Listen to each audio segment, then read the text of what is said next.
Good morning, students.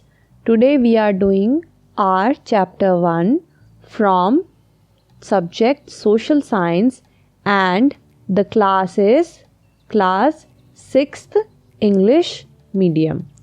So let's begin with exercise.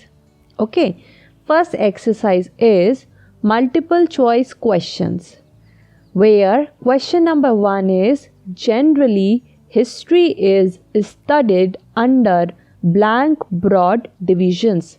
ज़्यादातर सामान्यतः history किन दो सेक्शंस के अंदर हम पढ़ते हैं या हम उन्हें समझते हैं? Option A 2, option B 3, option C 4 and option D 5. So the answer is 2. First is primary and second is secondary. कौन से दो डिविजन्स के अंदर हम पढ़ते हैं हिस्ट्री को? Primary and secondary.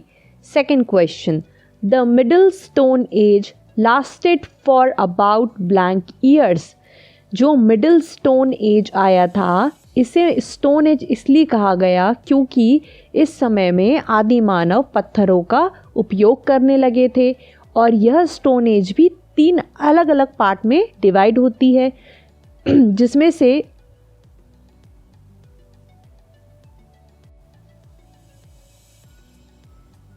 से एक एज होती है मिडिल स्टोन एज. तो पूछा गया है कि ये कितने सालों तक चली होगी, तो यह चली 2000 ईयर्स तक. Third,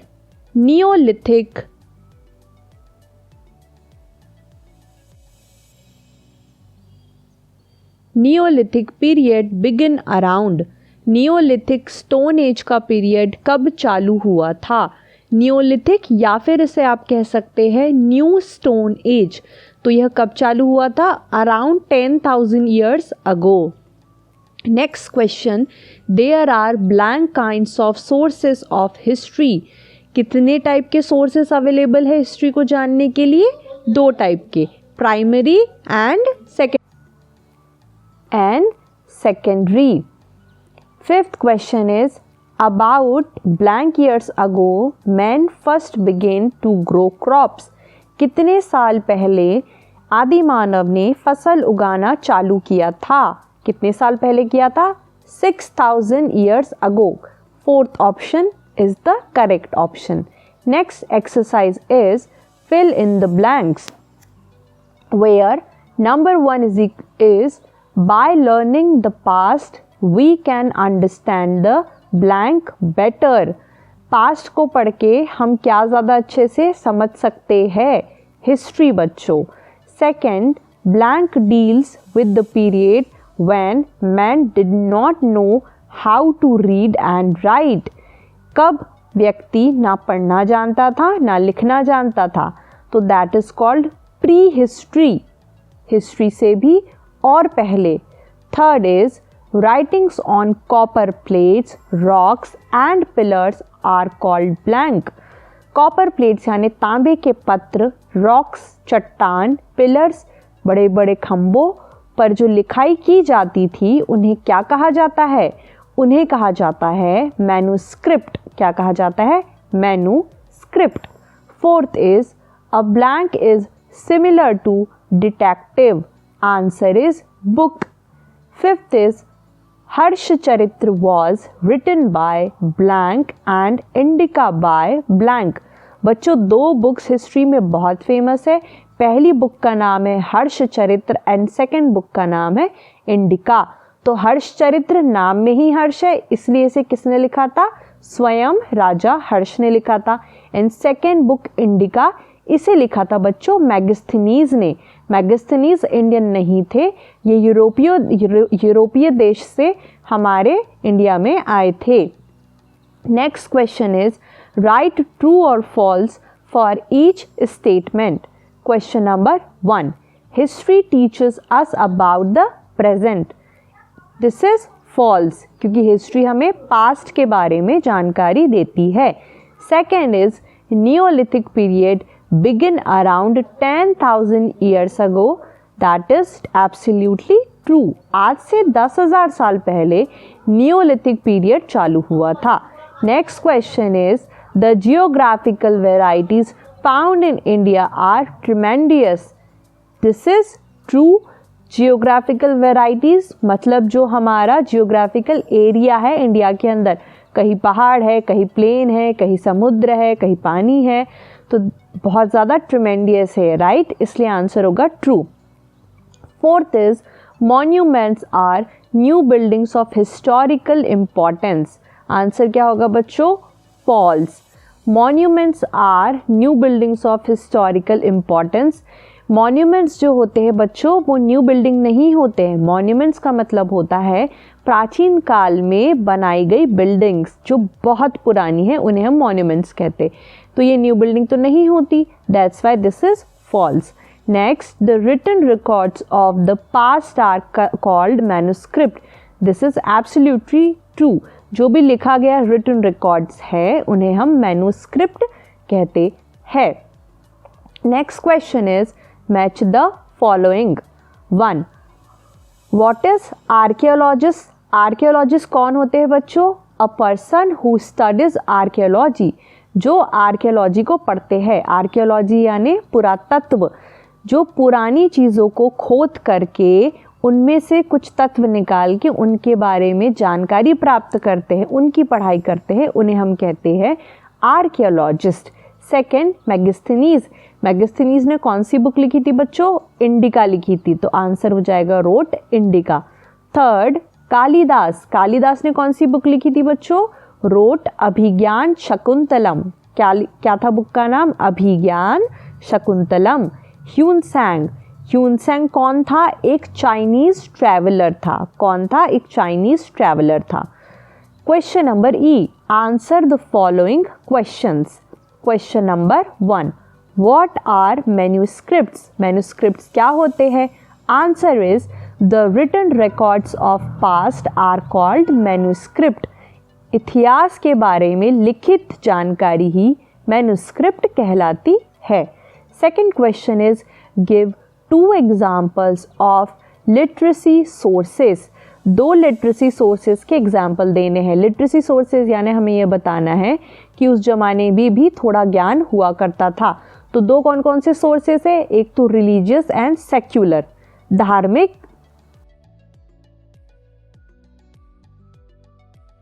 third question is what is the difference between history and pre history.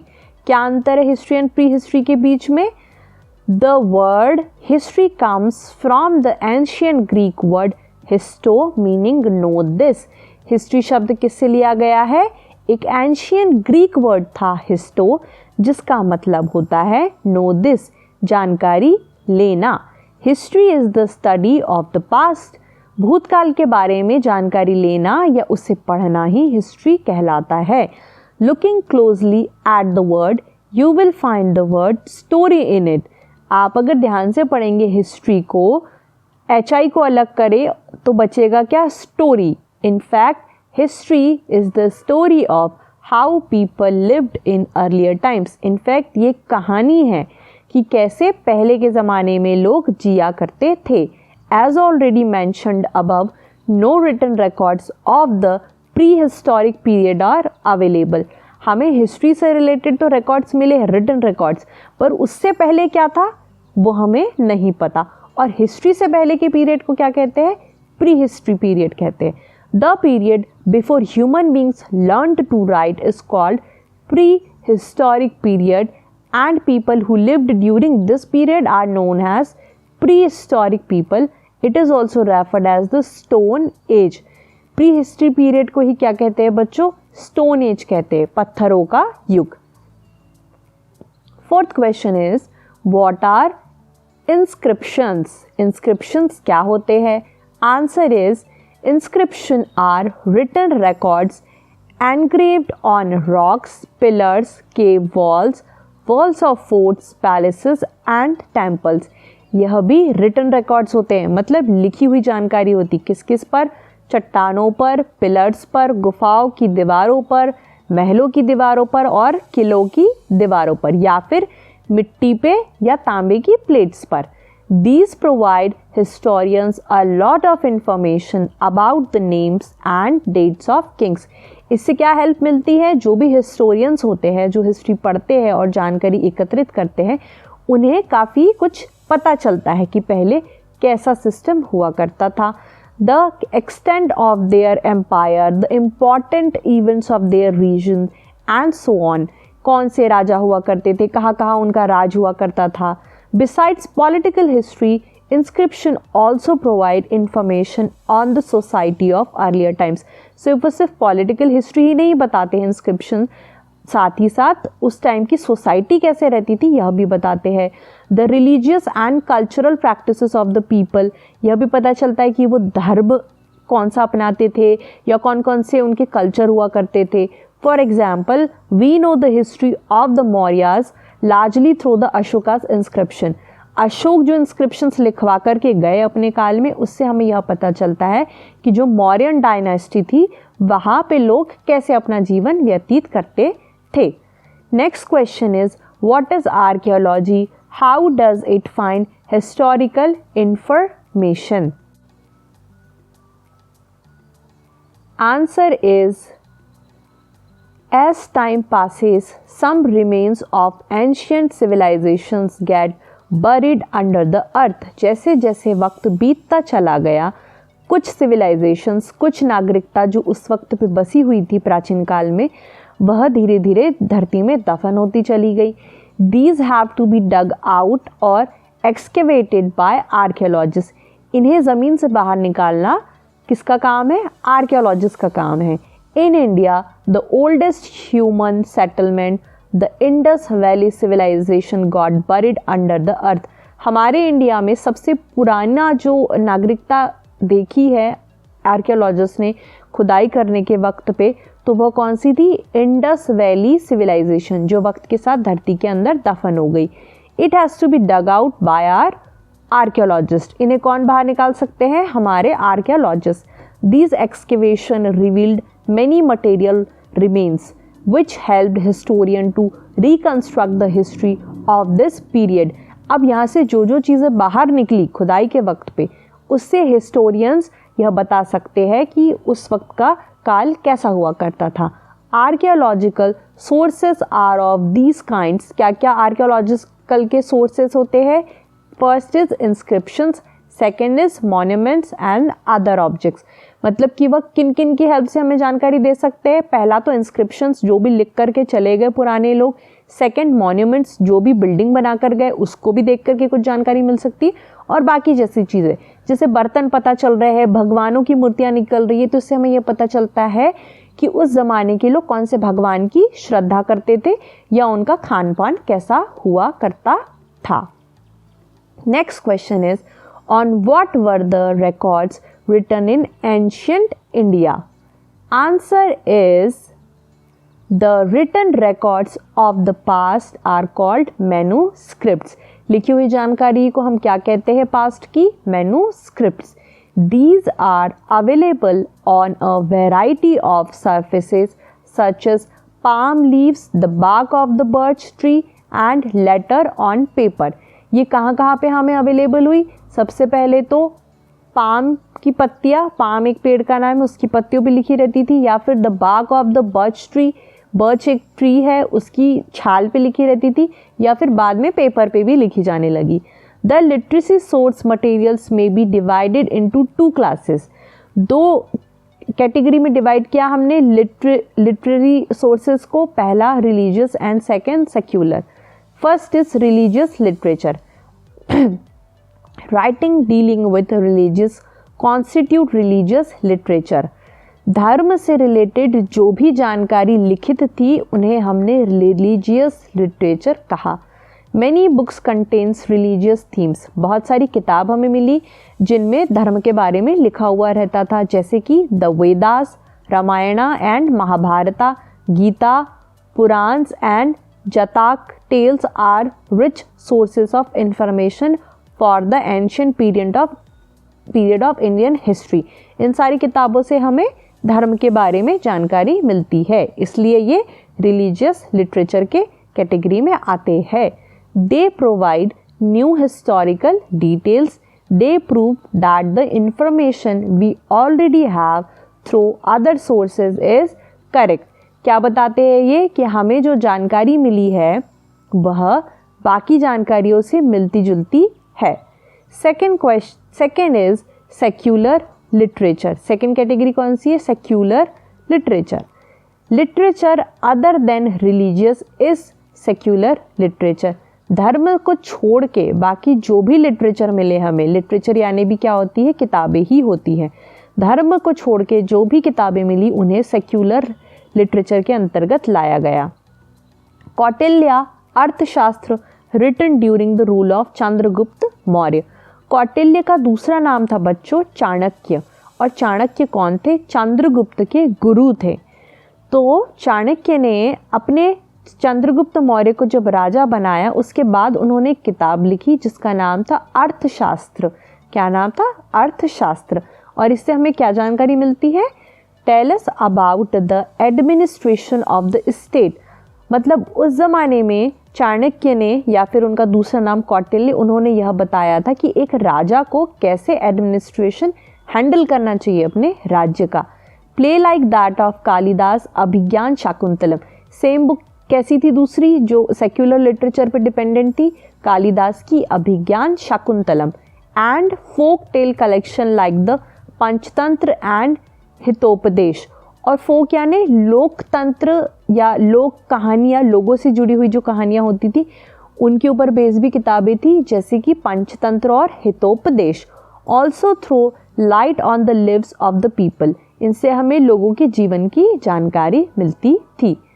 Banabhatta Harishchandra gives us an account of Harsha reign. Banabhatta Harishchandra ने एक किताब लिखी थी जिसका नाम था हर्ष चरित्र. और ये किसके बारे में जानकारी देते थे? हर्षरेन के बारे में, मतलब हर्ष राजा का जो राज्य था उसके बारे में जानकारी देते थे. The accounts of foreign traveller play a vital role in imparting knowledge about ancient Indian history. इस टाइम पे सिर्फ राजा ही नहीं रहते थे, बाहर से भी लोग ट्रैवल करने हमारे देश में आते थे और ये ट्रैवलर्स भी किताबें लिख करके जाते थे. इन किताबों से भी हमें हेल्प मिली कि कैसा उस वक्त पे हुआ करता था. जैसे कि for example Megasthenes the Greek ambassador to Chandragupta Maurya wrote Indica. Ambassador यानी होता है बच्चों राजदूत. ग्रीक की तरफ से उन्होंने अपना एक राजदूत भेजा था जिसका नाम था मेगास्थनीज. किसके काल में आया था यह भारत? चंद्रगुप्त मौर्य के काल में आया था. और इन्होंने कौन सी किताब लिखी थी? इंडिका लिखी थी. क्या बताती है indica? Which tells us about the administration and customs of those times. यह चंद्रगुप्त मौर्य के एडमिनिस्ट्रेशन के बारे में जानकारी देती है और दूसरा कस्टम्स रीति रिवाज के बारे में जानकारी देती है. Chinese traveller Fahien and Hiuen Tsang have given detailed accounts of kingdom of kings Chandragupta and Harshvardhan respectively. दो चीनी यात्री कौन कौन थे? Fahien and Hiuen Tsang. ये किन राजाओं के राज्य के बारे में जानकारी देते हैं? चंद्रगुप्त और Harshvardhan. Marco Polo of Venice travelled through India and wrote about the society and customs of southern India. Marco Polo भी एक वेनिस के ट्रैवलर थे. यह भी हमारे देश में आए और इन्होंने साउदर्न इंडिया के बारे में हमें जानकारी दी, दक्षिण भारत के बारे में जानकारी दी और उस पे बेस्ड किताबें लिखी. इसी के साथ हमारा फर्स्ट चैप्टर कंप्लीट होता है.